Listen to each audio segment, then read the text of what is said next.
আপনাদেরকে আমি এখন শিখাবো যে আসলে আমরা এগুলো কিভাবে মনে রাখবো। কারণ এগুলো মনে রাখাটা তো ইম্পর্টেন্ট, খুব বেশি ইম্পর্টেন্ট। ফর এক্সাম্পল, আমাদের অনেক সময় খুবই কমন যেটা হচ্ছে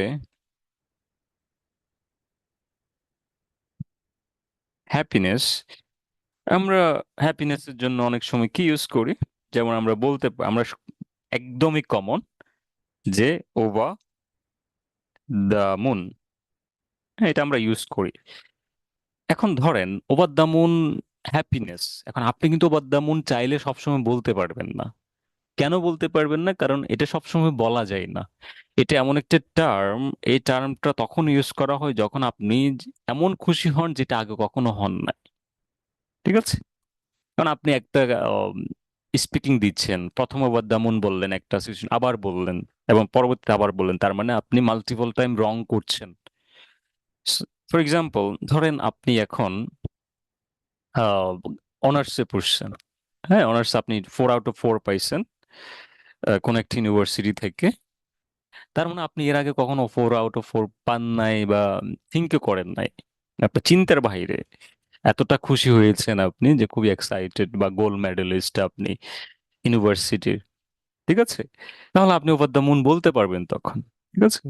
তারপর ধরেন আপনি বিসিএস দিচ্ছেন এবং আপনি বিসিএস এ পাশ করলেন, এবং আপনার স্বপ্ন, আপনার যে 5-6 বছরের যে পরিশ্রম, ডেডিকেশন, সবকিছু অফ করে রাখা, একদম ফেসবুক, যেমন আমাদের একজন স্টুডেন্ট, সে কি করলো?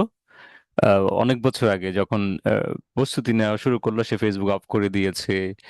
তারপর অফ করে দেওয়ার পর সে একদম ফোকাস ছিল।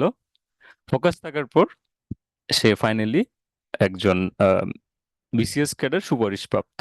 ঠিক আছে? So, তার মানে উনি বলতে পারে যে উনি ওভার দ্য মুন। উনি যখন ওনার অ্যাচিভমেন্টটা দেখলো, ওভার দ্য মুন, কারণ ওনার পরিশ্রম ছিল, ওনার ডেডিকেশন ছিল, এবং উনি ফাইনালি অ্যাচিভ করতে পারছে ওনার হার্ডওয়ার্কের কারণে। ঠিক আছে? তখন তুমি এটা বলতে পারে ইন জেনারেল। তাহলে এটা হইতে পারে। অথবা আমি যদি বাচ্চাদেরকে দিয়ে উদাহরণ দেই, যে কোনো একজন বাচ্চা, সে এসএসসি পরীক্ষা দিল, সে জিপিএ পেয়েছে, মানে যেটা হাইয়েস্ট স্কোর এখনকার সময়ের জন্য। তার মানে সে আগে কখনো পাই নাই, নতুন পাইছে, এবং সে খুবই খুশি হয়েছে যে ওকে, আমি এত বেশি এক্সাইটেড, এত বেশি হ্যাপি, এই জন্য আমি বলতে পারি। ঠিক আছে? ধরেন আপনি এসএসসিতে জিপিএ পেয়েছেন অনেক বছর আগে, তাহলে আপনি বলতে পারেন যে I was over the moon when I got my first result in the SSC exam. এটা আপনি বলতে পারেন। ঠিক আছে? তাহলে আমরা এই টার্মটাকে মনে রাখার জন্য সবসময় এটা ইউজ করব কি, বেশিরভাগ ক্ষেত্রে অতীত ফর্মে। I was over the moon. ঠিক আছে?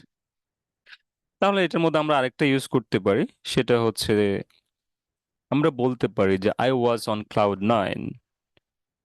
অন ক্লাউড নাইন, তার মানে আপনি ক্লাউড নাইনটা ইউজ করতে পারেন। আপনি বলতে পারেন যে মেড মাই ডে। হ্যাঁ, ধরেন আপনি ছোটবেলায় কক্সবাজার ঘুরতে গেছেন আপনার ফ্যামিলির সাথে, এবং একটা কিউ কার্ড আসছে, describe a place or tourist attraction. So you explained the place, এবং আপনি ওই সিচুয়েশনে ছুটে গেলেন বা ফিরে গেলেন যে 10 বছর আগে, 20 বছর আগে আমি গিয়েছিলাম, এবং আপনি বলতেছিলেন যে ইট মেড মাই ডে। আপনি একটা স্পেসিফিক ডে কে বলেন, যে 16 ডিসেম্বর। যেমন আপনি বলেন যে ইট মেড মাই ডে। ঠিক আছে? ভ্যাকেশন ছিল, আপনি গিয়েছিলেন। ওকে, আপনি এটা বলতে পারেন। ওকে, সো তারপর আপনি বলতে পারেন আরেকটা, সেটা হচ্ছে যে কি, মিউজিক টু মাই ইয়ার্স। আপনি বলতে পারেন যে মিউজিক টু মাই ইয়ার্স।